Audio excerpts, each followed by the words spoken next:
Welcome back, artists. Today we are going to get started on our bits and pieces with building. So we've created our sketches. We kind of have a plan of how we want to create our design. Hopefully you've decided which shape you like better and also which patterns you like. It is okay if you wanted to incorporate some from both, but remember the goal for this assignment is to come up with 5 different patterns and to change the shape as you are building. So you should have picked up a Ziploc bag that has some clay in it. You should have gotten another Ziploc bag, a smaller Ziploc bag with a wooden stylus in it, and then you will need to find a container that you can use for water. You don't need to have a whole lot of water, but we do need to use water when we attach our pieces. So it's going to be really important that you take care of your clay because it will dry out on you if you're not careful. Once you open up your bag, you're going to keep this bag to store your clay if you are taking breaks from building on it, and also to return the project to me.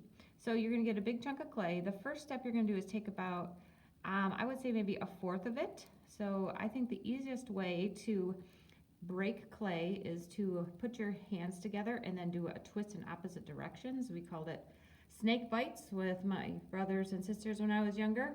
So we twist to get that off. I'm going to just set the extra clay aside, and this is going to be my bottom. So I'm going to take the clay and I want to make it into a ball. And what I like to do to make the ball is I sort of slap it and squeeze, and then I rotate it. And that helps get rid of all of the wrinkles. So we don't want to have big cracks like this in our clay. When we flatten this, it is going to get even bigger. So that crack is going to get even a little bit bigger. So some people like to roll it around in their hands. Some people like to roll it on the table. But whatever you decide to do, you want to create a nice round shape that doesn't have big cracks in it. And if you're having a tough time getting some out, you can use your fingers as an eraser. That helps too.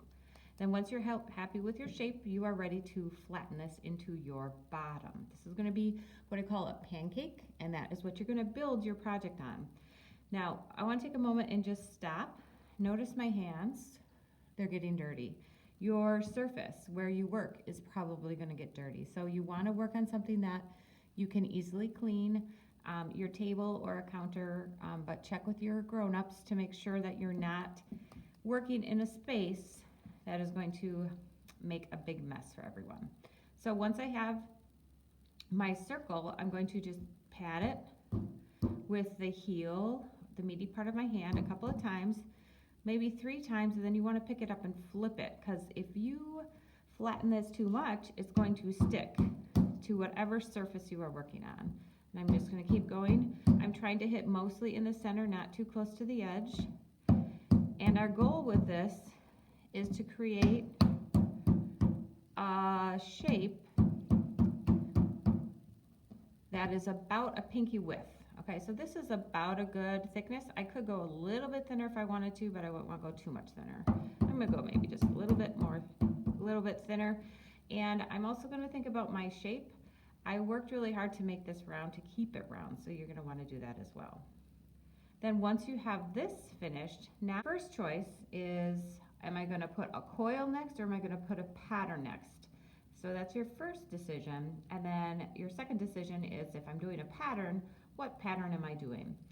I encourage you to try to create the patterns that are solid, that don't have openings first. So put the solid patterns at the bottom and put the open patterns at the top. One of the patterns that I like to do that I haven't done in a while is this circle coil one. So I'm going to take a little bit of clay and I'm going to now create a coil out of this.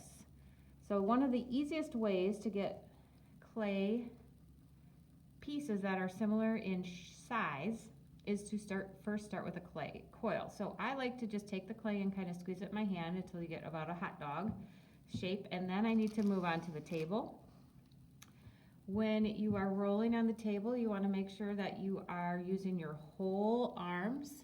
If you notice, Where I start with the clay about right here and I go all the way down past my thumbs. And then I come back. If we don't go all the way around, we're going to not, it's not going to make one complete revolution, so then it's going to be an awkward coil. Also, you can see that mine, as I roll, it's sort of thunking. And that is because this is more oval instead of circular. If that happens to you, you want to stand it up on the tall side, and then you're going to squish it down. So it's more square instead of rectangular, and then you roll again. The other thing you want to do when you are rolling out clay is that you want to keep your hands together so that they're working as one. So I like to touch them and sort of overlap my thumb a little bit. And you also want to make sure that you have enough room. As the coil gets longer, it takes up more space. And again, when we're rolling our coils, we want to think about pinky width. So now my job is to start creating shapes. So I'm going to do some circles, but I'm going to leave some space between them and put a coil in between. So the easiest way to get circles that are the same size, or any clay piece the same size, I'm going to try to cut these so that they are all very similar. And then once I have the clay pieced, then I can create the shape. So now I'm rolling it in my hands, final touches with my fingers to get the circles that I want. So I want to leave some space in between, so I'm spending some time spacing them out. And now it's time to attach the clay together. So wherever you are attaching clay, that is where you're going to need your wooden stylus and your water. So you're going to take the piece that you are attaching, and the first thing you do is called scoring. So you take your wooden stylus and you create scratches in it. And then I'm also going to put scratches where I want it to go. The next thing to do is to take your finger and just dip it in there. You get like a little water drip on there, and you add slip.